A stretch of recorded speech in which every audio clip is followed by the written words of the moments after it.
دیارە بەپێی ئەو ڕاگەیاندراوی بەڕێوەبەری گشتی ناوەندی هاوبەشی هاو ئاهەنگی قەیرانەکان لە وەزارەتی ناوخۆی حکوومەتی هەرێمی کوردستان وا بڕیارە لە ناوەڕاستی ئەم ساڵدا کار بکرێت بۆ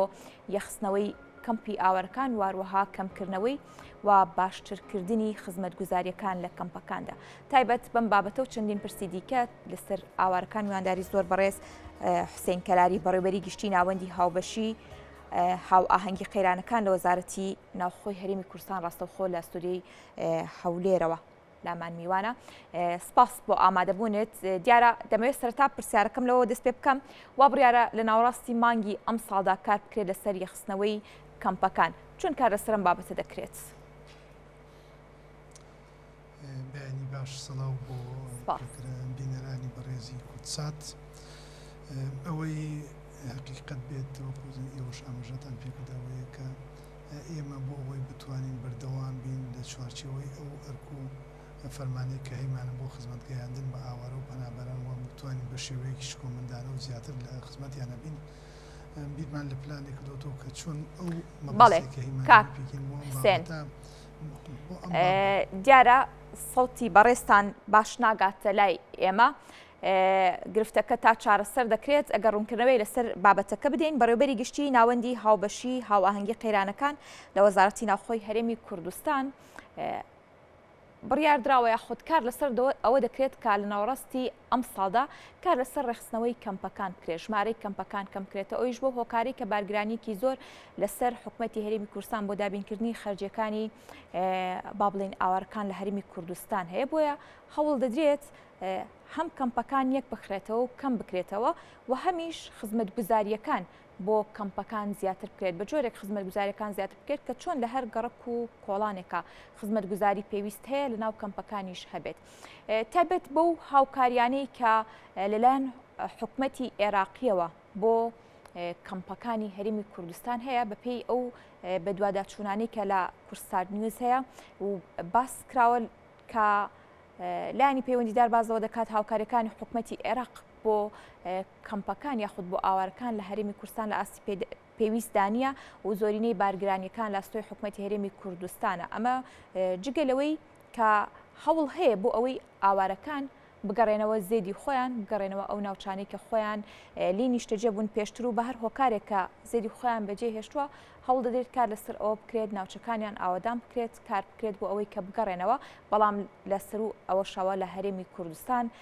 زۆرینەی ئاوارەکان بوونیان هەیە و گەڕانەوەشیان تا با بڵێن ئەم کاتە بەشێکی زۆریان نەگەڕاونەتەوە لە ئێستاش لە کەمپەکان یاخود لە بەشەکانی هەرێمی کوردستان ژیان بەسەر دەبن. دەگەڕێمەوە لای کاک حسێن زۆر ببوورە دووبارە پرسیار ئاراستی بەڕێستان دەکەمەوە دەپرسم ئەو وا بڕیارەکە لە ناوەڕاستی مانگی ئەم ساڵ کار لەسەر ڕێخستنەوەی هەروەها کەمکردنەوەی کەمپەکان بکرێت. زانیاری لەسەر ئەم بابەتە چی و چۆن کار لەسەر ئەم بابەتە دەکرێت؟ ئەوەی کە مەبەستی ئێمە بۆی بتوانین بەردەوام بین لە ئەوەی ئەو خزمەتگوزاریانەی کە لە ڕابردوو پێشکەش بە ئاوارەکانمان کردووە چ لە کەمپەکان و چ لە دەرێ کەمپەکان. بەڵام بابەتی کەمپەکان بابەتێک کە پەیوەستە بۆ بودجەی کە لەلایەن USR و ئاژانسەکانی دابینیەکەن. بەڵام ساڵ بە ساڵ تێبینیمان کردووە کە بڕی ئەو مەبلەغەی کە لەلایەن UN-ەکان و سەرف دەکرا لە پاڵ ئەو بڕێی کە حکوومەتی هەرێمی کوردستان دابینی دەکرد ئەوەی UN-ەکان لە کەمبوونەوە بۆشایەک دروست بۆ بۆشایەکان حکوومەتی هەرێمی کوردستان دابینی کردووە. من لە هەموو جاروتمە ئیستر تاکی دەکەمەوە ڕۆژانە هەر ئاوارە یاخود پەنابەرێکە لە هەرێمی کوردستان لە دەرەوە یاخود لە ناو کەمپەکان دەژی $2.5 تا $3 ئەرکی لەسەر حکوومەتی هەرێمی کوردستانە کە ئەم ئەرکە لە داهاتوویەکی نزیک فراوانتر و زیاتر دەبێت چووکە وەک ئاماژەم پێکرد UN-ئەکان بودجەکانیان کەمی کردوتەوە و ئەو وڵاتانی کۆمەڵبەخش کە یارمەتی UN دەدەن بڕی ئەو یارمەتەیە کەم کراوەتەوە. بۆیە بۆ ئەوەی بتوانین بە شێوەیەکی شکۆمەندانە چۆن لە ڕابردوو خزمەتی ئاوارەکانمان کردەوە پەنابەرانش بە هەمان شێوە بە تایبەت بابەتی ئاوارەکان بابەتێکی جیاوازترە لە پەنابەران. بڕیارێکمان وەرگرتووە لە پاش وەرگرتنی بەڕێز ڕەزامەندی وەزیری ناوخۆ و ئاژانسەکانی UN بە تایبەت UNHCR و IOM کە کاریان لەسەر بابەتی ئاوارە و پەنابەرە چەندین کۆبوونەمان کردەوە لە نەتیجە گەیشتنێتە ئەو بڕیارێ بۆ ئەوەی ئەو پرۆسەیە بە شێوەیەکی ڕێکوپێک ئەنجام بگات لە کۆتایی مانگی 5 واتە لە کۆتایی وەرزی خوێندنی ساڵی 2022-23 کە خوێن قوتابخانەکان دەچنە پشووی هاوینەوە ئەو کەمپانیای کە زەرورە و وەکو بۆ مەبەستی خزمەتی زیاتر لەگەڵ کەمپەکانی دیکە کە لە نزیکی یەکترین یەکیان دەخێن و بەردەوامە بین لە خزمەتکردن بە ئەو ئاوارانەیە کە لە کەمپەکان دەژین. بەڵێ هاوکاریەکانی حکوومەتی عێراق بۆ کەمپەکان لە ڕووی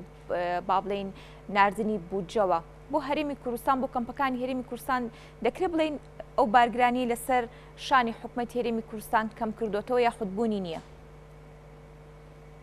ئەمە حقیقەتێکی تاڵە زۆر بەداخەوە ئەم خەڵکانە خەڵکی عێراقین هەوە خەڵکی چوار پارێزگای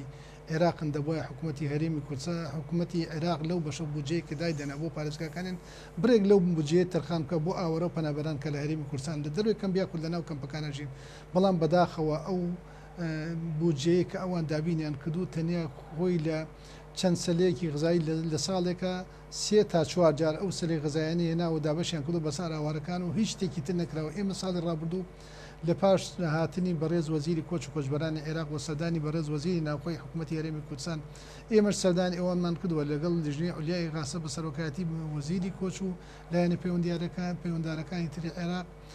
توانیمان هەموو ئەو کێشە و گرفتانەی کە هەیە لە ئیدارەدانی کەمپەکان و پێداویستیان و هەر تەنانەت تشخیصی ئەوەی کە ئەرکی خزمەتکردنی ئاوەرەکان ئەرکێکی عێراقیانە و سیادیە دەبێت حکوومەتی عێراقی بێتە سەرخەت بەڕەغمیەوە کە بڵێن دراوە بەڵام تا ئێستا حقیقەتەوە لە سەرەتای مانگی 3 ساڵی 2023 بەڵام ئەو بەڵێنانە کە دراوە تا ئێستا جێبەجێ نەکراوە. ئێمە چاوەڕوانی بانجامگەیاندنی ئەو بەڵێنان بەڵام ئێمە لە حکوومەتی هەرێمی کوردستان ناوەستین بزانین ئایا ئەوان دەیکەنیانە ئەوەی کە دەستمان پێکردووە هەر لە سەرەتای ئاوارەبوونی خەڵکەکەەوە استجابەی ئێمە لەکردنەوەی دەرگاکان بۆ ئەوەی لە ناوچەیەکی ئامین بتوانن بە کەرامەت و خەڵکەکە بژین بەردەوامە بین لەسەرێن بەڵام لە هەمان کات تەمەناکەین حکوومەتی عێراقی بێنە سەرخەت و ئەرکی خۆیان بەرامبەر بۆ خەڵکە وەکوتم هاوڵاتی ئاسایی عێراقین بەڵام ئاوەرن لە هەرێمی کوردستان ئەرکی خۆیان جێبەجێ بکەن. بەڵێ کاک حوسێن باس لەوە دەکرێت کە ژمارەیەک ئاوارە لە کەمپی ئاشتی و یاخود چەند کەمپێکی دیکە لە سنووری پارێزگای سلێمانی گەڕاونەتەوە زێدی خۆیان ئەم بابەتە تا چەندە با بڵێن ڕاستە یاخود دوورە لە ڕاستیەوە؟ ئەوەی کە ئاماژێ پێکرد لە ڕاگەاندنەکان جیا لەوەیە کە ئێمە ڕۆژانە کاری لەسەرەکەین چکە ئێمە لە هەر سێ پارێزگاکانی هەرێمی کوردستان لەبەرەوە بەداوای لەبوونەوە لە هەڵبجە پارێزگای بەڵام ئاوارەی تیانێ وەکوکەم بۆیە باسیوە ناکەین لە دووەکو لە سلێمانی و لە هەولێر تیمی گەڕانەوەی ئارەزوومەندانەمانەیە واتە ئەو خەڵکانی کە بیانوێ بە شێوەیەکی ئارەزوومەندانە بگەڕێن بۆ ناوچەکانی خۆیان ناوەکانی لە لای ئێمە تۆمارە کرێ و بەڕێزەوە بڕێکرێن ڕێگەپێدانێن بۆ کرێ بۆ ئەوەی بازگەکانی هەرێمی کوردستان ڕێزیان لێ بگن و بە ئاسانکارێن بۆ بکەن لە بازگەکان بیان گەڕن بڵام ئەو ژمارانەیە کە لەم ڕۆژانە لەلایەن وەزارەتی کۆچ و کۆچبەران و بە تایبەت کە باسی کەمپی ئاشتی کراوە زیاتر لە 1600 کەس بەڕاستی من بۆ دڵنیابوونی خۆم و بۆ دڵنیابوونی جەنابەت و بینەرانی بەڕێست پێشتر یعنی دوو ڕۆژ بەلەیسە لەگەڵ بڕێز کاک بە بەڕسوود پەیوەندیم کرد بەڕێوەبەری DMCR پارێزگای سلێمانی و ئەوەی کە جەنابی ڕوونکردنەوەی بە ئێمەدا ئەو ژمارە دوورە لە ڕاستی و بەڵکو بریتە لەوەی کە ڕۆژانە خەڵکی دێن ناو تۆمارەکەن ڕەنگە بڵێم ئەتوانم لە مانگە 6 خێزانێک لە پرۆسی گەڕانەوە کە بەشدان و بەشێوەیەکی ئارەزوومەندانە دەگەڕێنەوە وەک لە مانگی ڕابردوو دیایەکی وا بڵاو بوو ئەلەساس زیاتر لە 200 خێزان گەڕاوەوە بۆ شنگال بەڵام کە ئێمە ڕۆیشتین مەدانیان وەزعکەمان بینی تەنیا 39 خێزان بوو کە دەگەڕانەوە ئەوان نەگوۆنەوە شنگال بەڵکو بۆ دەوروبەری شنگال. باشە کاک حوسێن دیارە هەم حکوومەتی عێراق و هەم هەرێمی کوردستانیش پلان هەیە بۆ ئەوەی هەوڵ بدرێت ئاوارەکان بگەڕێنرێتەوە زێدی خۆیان. حکوومەتی عێراقی پێشتر کار لەسەر ئەمە دەکا و هەوڵیش دەدا لەسەر کارەکانی بەردەوام بێت تایبەت بم بابەتە بۆ هەرێمی کوردستان چۆن کاری لەسەر دەکرێت هیچ هەوڵ هەیە بۆ گەڕانەوەی ئاوارەکان بۆ زێدی خۆیان یاخودم بابەتە ئارەزوومەندانەیە بۆ ئاوارەکان؟ لە عێراق تیمی گەڕانەوە هەیە و لە لای ئێمەش تەبەن تیمی ئێمەش کە بریتە لە تیمی ناوەندی هەو بە شێمانی قێرانەکان تیمی پارێزگاکان و تەنانە نوێنەری IOM ڕێکخراوی کۆچی نێودەوڵەتی و کۆمیسیۆنی باڵای پەنابەران UNHCR و دەستگا ئەمنیەکان هەر هەموو ئەمانە لەو تیمانە بەشدارن بەڵام ئەوەی کە لە لای حکوومەتی هەرێمی کوردستان گرنگ و جێگەی بایەخە گەڕانەوە ئەبێ گەڕانەوەیکی ئارەزوومەندانە بێ نەک بە ئیجباری بۆیە خەڵکەکە چۆن بە اختیاری خۆیان هاتوون دەتوانن بە هەمان شێوە بە اختیاری خۆشیان بگەڕێنەوە و لە لای ئێمە هیچ فشارێک بەکار نایێنێ چونکە خەڵکەکە پێویستی بۆ کە کەرامەتی پارێزراوە بێ کاتێکا گەڕێتەوە ناوچەکانی خۆیان. ئێمە زۆر جار لەگەڵ خەڵکەکە دانیشتین و سەردانی کەمپەکانمان کردووە لە ڕێگەی مدیریاتی خۆمانەوە لە پارێزگا و ئیدارە سەربەخۆکان کردو، بەڵام ئەوەی کە ئەوان بیانوێن بەدەستوی ئەڵێ ناوچەکانمان تا ئیستا لە ڕووی ژێرخان و لە ڕووی ئاسایشەوە وەکو پێویست نیە بۆی بگەڕێن ناوچەکانی خۆمان. بۆیە وەکو پێشتر ئاماژەم پێکرد ئێمە تا ئەو ئاوارانە لێرە من ڕێزیان لێ دەگەین و خزمەتیانەکەین کاتێکش کە بیانەوە بگەڕێنم بە تاکید بەڕێزەوە بەڕێیانەکەین وەکو ئاماژەم پێکرد مانگانە چەند خێزانێک لە هەر یەک لە پارێزگاکانە گەڕێن بە ڕێز و حرمەت و بەڕێکراون. بەڵێ کاک حسێن، وەکو کۆتا پرسیار دەپرسم لەگەڵ هەوڵەکان بۆ کەمکردنەوەی ژمارەی کەمپەکان یاخود ڕێخستنەوەیان تایبەت بە خزمەتگوزاریەکان لە نێو کەمپەکاندا چۆن کاری لەسەر دەکرێت بڵێ لەگەڵ کەمکردنەوەی دەتوانێت خزمەتگوزاری زیاتر لە ناو کەمپەکانە هەبێت بۆ ئاوارەکان؟ بێشک وەکو پێشتر ئاماژەم پێکرد دەبەرەوە ئەو یارمەتیەی کە ئاژانسەکان بە تایبەت UNHCR و ئاژانسەکانی سەربەنەتەوەی کردوەکان وەتەنەند ڕێکخراوە خێرخوازەکان دەیان کرد لەپاڵ ئەو پارەی کە حکوومەت یاریمی کوردستان دابینی کردو بۆ خزمەتگوزاری کەمپەکان سیاسەتی گشتی ئەوەیە بۆیە یەکیان نەخێن کە بتوانین باشتر بە شێوەیەکی ئاوا خزمەتیان بکەین کە بەڕاستی بە شکۆوە و خەڵکە بژی. مەبەستەکە ئەوەیەوە هیچ مەبەستێکی تایبەت لە پاڵەوانی و ئامادەکاریش کراوە بۆ ئەوەی ئەم بڕیارە لە کۆتەوەکو پاسم کرد لە کۆتایی مانگی 5 جێبەجێ بکرێەوە بۆ ئەم بابەتە هەفتەی داهاتوو ڕۆژی سێشەمەیە مکۆبنێکوانەیە بە بەشداری بەڕێوەبەری شارەکانمان و هەموو لایەنە پەیوەنددارەکان بەم بابەتە. بەڵێ زۆر سپاس بۆ ڕوونکردنەوەکان، سپاس بۆ حسێن کەلاری بەڕێوەبەری گشتی ناوەندی هاوبەشی هاواهەنگی قەیرانەکان لە وەزارەتی ناوخۆی حکوومەتی هەرێمی کوردستان. سپاس بۆ ئامادەبوونی بەڕێستان.